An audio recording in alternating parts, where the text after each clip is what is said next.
Well, you and I are live, but We're live. Hey, good morning, good evening, good afternoon, everyone from across the world. I have a very special guest, John Deaton, here today. And the reason John has taken some time out of his day is because over the past couple days, I've been getting bombarded actually with a lot of DMs from the community, uh, kind of fearful over something that has been circulating. We are very well aware that, as far as we're concerned, Ripple is 3-0 against the SEC. However, there are some people that have interpreted the recent dismissal of the case as a negative. And I brought John here to help clear the air on some things. And before we continue, I'm going to bring up this article. And I'm not sure if you're familiar with it, John, but it's one that says premature celebration, a legal expert warns of SEC's calculated legal tactic in that Ripple XRP lawsuit. And the reason I'm bringing this up is because a lot of people have celebrated this win as a surrender from the SEC. right. However, there have been people that have stated that the voluntary dismissal of the case against Ripple and the senior executives means that they can proceed to appeal the Ripple decision much sooner. And I'm curious to hear your thoughts after a couple of days of letting everything marinate. What do you think of this? Yeah, I think, listen, you have people that are out there, you know this, Bull, as well Mhm. as anyone, that whenever there's some type of celebratory news related to XRP, there's always going to be naysayers. Now, here's the thing that people need to know is that, A, the SEC cannot appeal immediately. So that argument that's being made is that the SEC intentionally dismissed this case strategically because it could rush to an appeal is nonsense. They can't appeal it right now. And I'll show you and I'll give perspective for people so that they understand because they know me and you know me. I'm going to give you facts, not Mhm. speculation. um, the SEC was going to lose the case. So here's the truthful answer: will they be able to appeal it sooner than had there been a trial in April? Sure, but here's the question: is the SEC going to drop a case that they could win against these two executives, seeking between the two executives, not just Ripple, but just between the two executives, $650 million just to save 6 months of time? And the answer is no. They dismissed the case because they were going to lose, because they had no shot at winning, because Bill Hinman and even Jay Clayton and others would have been on the witness list, and subpoenas would have been flying out the door for witnesses at the trial, and it would have been a circus. And the SEC had very little chance at victory. So they just packed up their bags and they went home and they surrendered. And that's the appropriate way to look at it. Now, here's what's going to happen, why the SEC can't just go to do an appeal. You have the penalty phase. And in the penalty phase, right now, the SEC has a judgment on paper of $770 million in institutional sales. Mhm. Ripple is going to immediately reduce that. They're going to litigate and they're going to write briefs, and there's going to be deposition testimony, and there's going to be requests for production of documents. And Ripple is going to say, look, Judge, ODL sales should come off the top of that because though they honestly they didn't lead to any profits. This was just a bridge asset at the time, blah blah blah, on the ODL platform.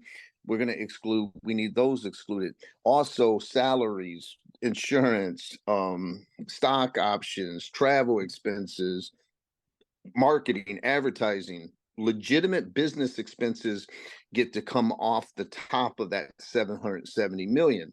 Because the, Mhm. the reality is this isn't a fraud case. So they're not thinking penalties for fraud. This is just a strict, failure to disclose or register a token kind of case, a failure to register security, right?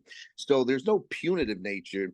The question is, what is the appropriate fine for Ripple? So if Ripple can show that 770 million, that's not profits. And so therefore you shouldn't be looking at that number, Judge. That's going to take time to litigate. Boy, here's the best example. Let's look at the library case. The library summary judgment decision was handed down on November 7th. And then the penalty phase took 8 months. And finally, the decision, the penalty came against library on July 11th. Hmm. And then library appealed the decision just in September last month. So in the library case, the SEC was seeking $22 million. After 8 months of litigation, they ultimately got $140,000. So if the library case took 8 months to litigate the penalty phase, what do you think $770 million type of bill is going to take? It's going to take at least the same amount of time.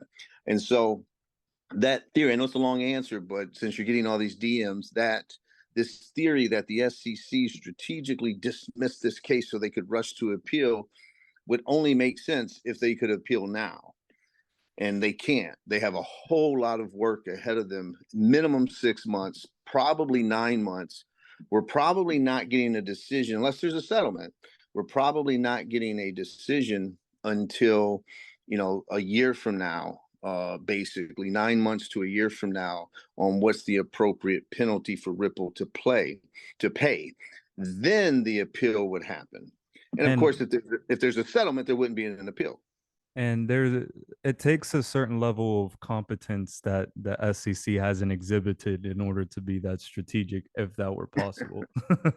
Yeah, I mean, But I think that those people are giving the SEC way too much credit that they're actually thinking is they strategy. And so this is just they just couldn't win, and your audience needs to know, in order for the SEC to win, they would have had to prove to a jury that Brad Garlinghouse and Chris Larson were reckless in not knowing XRP was a security because it's so obvious to the layperson. So if an SEC enforcement lawyer could own XRP and trade XRP in June of 2018, January 2019 even, and they're the expert in what a security is, if they could own it in January 2019, how could Brad Garlinghouse be reckless in 2015? Mhm. You Yeah. couldn't. You couldn't. And so they were going to lose, and they didn't want to be further embarrassed, so they dismissed the case. I wouldn't be surprised if these people, these legal experts who are saying that this was a strategic decision, is part of the SEC's marketing program. Or some, bitter maxis that are getting a little scared, a little scared. But Of that's course they are. I mean, look how wrong they've been, Bull. Look how wrong they've been for all this time. They predicted, so many people predicted XRP's security. XR Ripple's gonna lose. Ripple's it's so blatant, and they all have egg on their face now. And so, absolutely. Now, that's really the main reason why I had you here, just to clear the air on that. But while I have you here, I'll give you one last question and then off with our days, my friend. As far as the remainder of the Ripple case, as far as I'm concerned, I'm not really paying much attention to it anymore. I'm like, okay, Ripple probably have to pay something, and right. that'll be that. But just for the average person at home that is curious to know what exactly is left. Yeah, it's just going to be arguing over what you said. How much money should Ripple pay? And there's a decision. And just think about this: in the library case that I gave the example, the SEC started off wanting 22 million. When all was said and done, library got fined $140,000, which is absurd. When you think about all the millions and millions of dollars that the SEC spent Yep. against this library Taxpayer money. credit, Taxpayer money on a right. actual business that now Right. is dissolved, unfortunately. An actual American company out of New Hampshire who was trying to compete with basically the YouTubes of the world, right? Yeah. The U.S. government got $140,000 in the meantime while they were meeting with the biggest fraudster in crypto. and Sam Bankman-Fried. And so, but that goes to show you that just because there's 770 million is the target, that was just gross sales, right?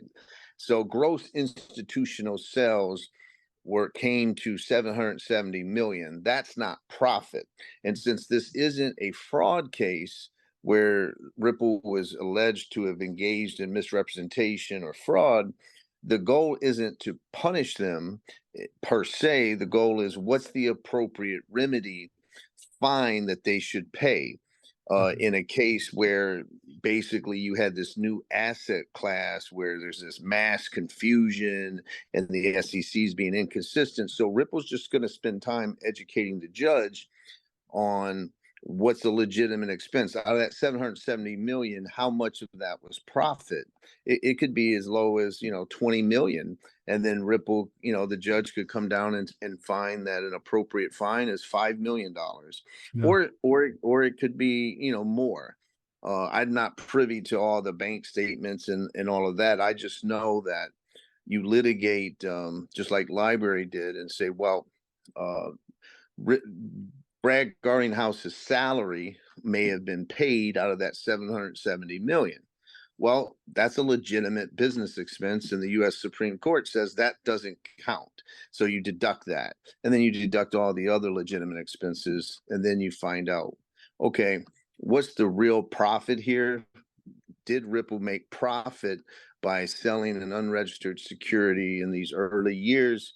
And if they did, what percentage of that should they pay a fine? And so they're going to pay something, and it's going to be something between 0 and 700 million.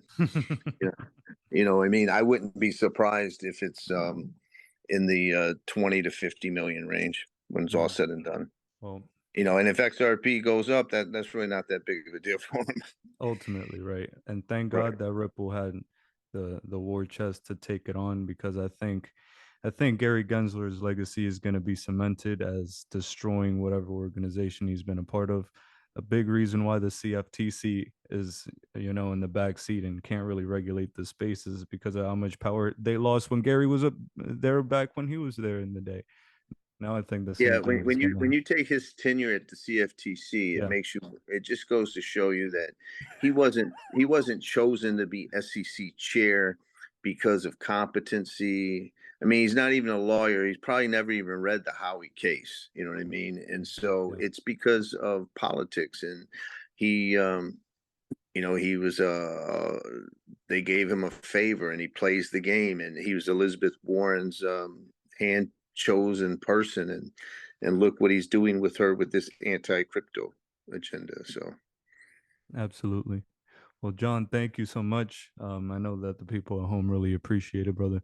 Anything you need from me, don't hesitate to ask, and we'll see you no, again thank you. soon. Hey, yeah, it was a pleasure meeting you at the Ripple party, my friend. Absolutely, it was my honor. Thank All you. right, and get that book All right, out. brother. All right, Hey, I have it right here. It's the next one. It's the next one on my list. all right, It's brother. right in Be line. be be Th- well, man. Thank you. You too. Bye bye. Bye.